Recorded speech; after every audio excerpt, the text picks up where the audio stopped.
तीनों लोकों में पूजा जाता है, स्वर्ग लोक, मृत्यु लोक, पाताल लोक, जिनके द्वार पर 33 कोटि देवता गण प्रार्थना करने के लिए खड़े रहते हैं। भगवान श्री गणपति महाराज की कृपा हम सभी पर बरसती रहे।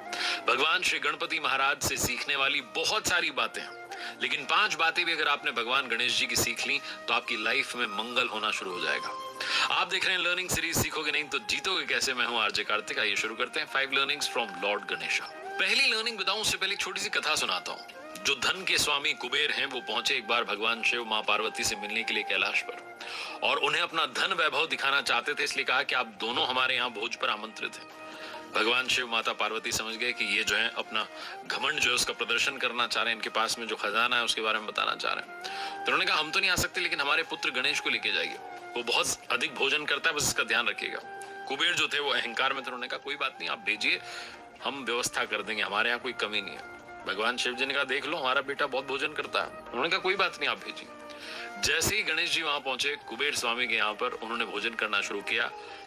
जितना भोजन पका था सारा खत्म हो गया। जो कुबेर थे उन्होंने आदेश दिया कि और बनाया जाए, और बनाया गया, वो खत्म हो गया। भंडारे में जो बचा था वो भी खत्म हो गया। धीरे धीरे धीरे सारा भोजन खत्म हो गया। कुबेर को समझ में नहीं आया कि अब जो अतिथि आए इनको कैसे तृप्त किया जाए। दौड़ करके पहुंचे वापस भगवान शिव के पास, कहने लगे कि आप सही कह रहे थे, आपका जो पुत्र है वो तो बहुत भोजन करता है, अब क्या किया जाए। तो भगवान शिव ने कहा आप एक मुट्ठी चावल ले जाइए और प्रेम पूर्वक उनको परोसिएगा, वो आपका भोजन स्वीकार कर लेंगे। वो एक मुट्ठी चावल जाकर के गणेश जी की थाली में रखा और गणेश जी का पेट भर गया। ये जो पहली बात मैंने आपको बताई, जो कथा आपको बताई, ये सिखाती है कि गणेश जी का एक तो मुंह बहुत छोटा है, और छोटा मुंह ये बताता है कि कम बोलना चाहिए, नाप तौल के बोलना चाहिए, वहीं बोलना चाहिए जहां वाकई में आवश्यकता है। और दूसरी बात जो है, ये पहली जो कथा है आपको सिखाती है कि जीवन में विनम्रता को लेकर के आइए। अगर आप थोड़ा भी ईगो लेकर के आएंगे तो भगवान भी आपसे प्रसन्न नहीं होंगे, उनको भी विनम्रता ही पसंद आती है। दूसरी कथा बताता हूं और दूसरी लर्निंग आपको बताता हूं जो हमें सीख लेनी चाहिए भगवान गणेश जी से। पौराणिक कथा है कि प्राचीन काल में अनलासुर नाम का एक दैत्य राक्षस था, जिसने स्वर्ग में, धरती में त्राहिमाम मचाया हुआ था। और वो एक ऐसा दैत्य था जो ऋषियों को, मुनियों को, मनुष्यों को जिंदा निगल जाता था। उसके अत्याचार से परेशान होकर के सब जो थे भगवान शिव के पास पहुंचे, जाकर के कहने लगे कि हमें बचाइए। शिव जी ने कहा कि आपकी रक्षा और इस अनलासुर का जो वध है वो हमारा पुत्र गणेश ही कर सकता है। तो गणेश जी को जो है भेजा गया, और गणेश जी ने जैसे ही भगवान शिव ने आदेश दिया, भगवान गणेश जी पहुंचे और जाकर के सीधा अनलासुर को निगल लिया। कहते हैं कि उनके पेट में बहुत जलन होने लगी, और इस परेशानी से निपटने के लिए बहुत प्रकार के अलग अलग उपाय किए गए, लेकिन वो पेट की जलन शांत नहीं हुई। तब जो कश्यप ऋषि थे उन्होंने दूर्वा की 21 गांठें बना करके गणेश जी को खाने के लिए दी, और ये दूर्वा जब भगवान श्री गणेश जी ने ग्रहण की तब जाकर के उनके पेट की जलन शांत हुई। कहा जाता है कि तब से ही भगवान गणेश जी को दूर्वा जो है चढ़ाने की परंपरा शुरू हुई थी। तो दूसरी सीख ये कहती है कि बड़ा पेट होना चाहिए जो पचा ले, बातें पचा ले।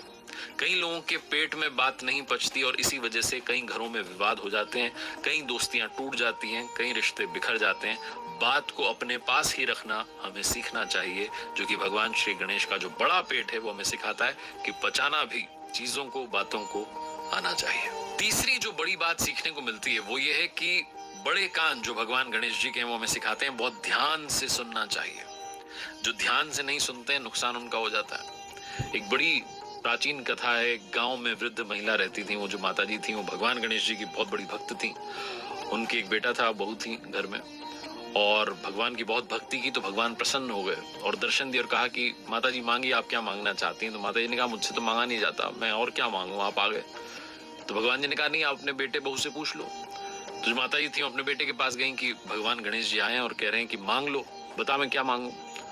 तो बेटे ने कहा माँ तुम तो बहुत सारा धन मांग लो। बहू के पास गई तो उन्होंने कहा बहुत सारे जो है सोने चांदी के आभूषण मांग लो। तो माता जी को लगा कि तो सब अपने अपने मतलब की बात कर रहे हैं। तो पड़ोसी के पास गई, पड़ोसन जो थी उनसे पूछा, पड़ोसनों ने कहा कि आप एक काम करो, आप थोड़े दिन ही जियोगी, थोड़ा पैसा मांग लो, नाती मांग लो, अपनी आंखों की रोशनी मांग लो जिससे कि आपका जीवन आराम से कट जाए, और थोड़ी सी उम्र मांग लो। तो माता जी ने कहा भगवान गणेश जी से कि अगर आप वाकई में प्रसन्न हो गए और आप मुझे वरदान ही देना चाहते हैं तो आप मुझे 9 करोड़ की माया दें, निरोगी काया दें, अमर सुहाग दें, आंखों की रोशनी दें, नाती दें, पोता दें, और सारे परिवार को सुख दें, और अंत में मुझे मोक्ष दें। तो भगवान गणेश जी ने कहा कि आपने तो मुझे ठग लिया, आपने इतना कुछ मांग लिया, लेकिन फिर भी जो आपने मांगा है, आपको मैंने वचन दिया था आपको सब कुछ मिलेगा। और ये कहकर के वो अंतर ध्यान हो गए। माता जी ने जो कुछ मांगा सचमुच उन्हें मिल गया। तो हम भी प्रभु से ही प्रार्थना करते हैं कि जैसे उनको मिला वैसे हमें मिल जाए। और ये कथा जो इसका सार यही कहता है कि बड़े कान जो होते हैं ध्यान से सुनने की क्षमता लेकर के आते हैं। बड़े कान होने की वजह से वो हर छोटी बड़ी बात को सुनने का प्रतीक है। अगर आप लाइफ में अच्छा मैनेजमेंट चाहते हैं तो हर किसी की बात को बहुत ध्यान से सुनिए। ये सिर्फ और सिर्फ तब पॉसिबल है जब आप उसी मोमेंट में, उसी लम्हे में रहें। कई बार हम लोगों के साथ बैठे होते हैं लेकिन हमारा ध्यान उस जगह पर नहीं होता। कई सारी बातें हमें सुनाई ही नहीं देती क्योंकि हमारा मन कहीं और भाग रहा होता है। इसलिए ध्यान से सुनना शुरू कीजिए। चौथी कथा आपको सुनाता हूँ। एक बार गणपति महाराज जो है अपने मुनि पुत्रों के साथ में पाराशर ऋषि के आश्रम में खेल रहे थे और वहां पर तब कुछ नाग कन्याएं आ गई और उनसे कहने लगी कि आप हमारे लोक में भी चलिए, पाताल लोक में। तो बहुत आग्रह किया तो गणपति जी उनके साथ में चले गए। और जब नाग लोक में पहुंचे तो नाग कन्याओं ने हर तरीके से उनका आदर सत्कार किया। तभी जो नागराज थे वासुकी, उन्होंने गणेश जी को देखा और देखा कि भाई ये जो मनुष्य है इसका जो सिर है ये हाथी का है। और वो उपहास उड़ाने लगे, मजाक उड़ाने लगे और उनके रूप का अलग अलग तरीके से वर्णन करने लगे। भगवान गणेश जी को क्रोध आ गया। उन्होंने वासुकी के फन पर पैर रख दिया, मुकुट को भी खुद पहन लिया। वासुकी की जो दुर्दशा हुई इसका समाचार सुनकर के उनके जो बड़े भाई थे शेषनाग वो आ गए। उन्होंने तेज आवाज में कहा कि किसने मेरे भाई के साथ में ऐसा दुर्व्यवहार किया है। जैसे ही उन्होंने गणेश जी को देखा तो तुरंत पहचान लिया, उनका अभिवादन किया और उन्हें उस नाग लोक यानी कि पाताल लोक का राजा घोषित कर दिया। कहा जाता है कि ये जो कथा है तब से ही पाताल के भी स्वामी गणपति जी बन गए। ये कहानी, ये जो कथा है ये सिखाती है कि छोटी आंख जो होती है वो पैनी नजर आपको रखने में मदद देती है। भगवान गणेश जी की आंखें शरीर की तुलना में बहुत छोटी हैं और ये आपको समझाती और सिखाती हैं कि हमारी जो आंखें हैं वो हमारी दूरदर्शिता का सिंबल है। फ्यूचरिस्टिक अप्रोच होनी चाहिए। शरीर में बहुत छोटी सी होती हैं आंखें इतने बड़े शरीर में, लेकिन वो आंखें आपकी दुनिया बदल सकती हैं। आपकी दुनिया में बहुत सारा चेंज ला सकती हैं बशर्ते आप उन आंखों में वो नजर डेवलप करें जो आपके लिए अच्छा भविष्य, सुंदर भविष्य देखती है। और अंतिम लर्निंग जो है वो ये कहती है कि अगर आपके पास में ज्ञान है तो उसका सही इस्तेमाल करना आना चाहिए। बहुत सारे लोग इस दुनिया में ज्ञानी तो होते हैं लेकिन अपने ज्ञान का सही जगह पर प्रयोग नहीं कर पाते और बहुत पीछे रह जाते हैं। एक कथा कहती है कि भगवान शिव के मन में एक बार बड़े यज्ञ के अनुष्ठान का विचार आया। उन्होंने तैयारियां शुरू करवा दी और तब जो है उस यज्ञ में सबसे बड़ा काम था कि सारे देवताओं को आमंत्रित किया जाए। आमंत्रण भेजने के लिए पात्र व्यक्ति का चुनाव किया जाए जो कि समय रहते सभी लोगों में जाए और सबको जो है आमंत्रण देकर के लौट आए। अब किसको ये काम दिया जाए तो भगवान शिव जी को ये भी डर था कि कहीं जल्दबाजी में ऐसा ना हो कि देवताओं को बुरा लगे कि बहुत जल्दी जो है आमंत्रण देके चला गया।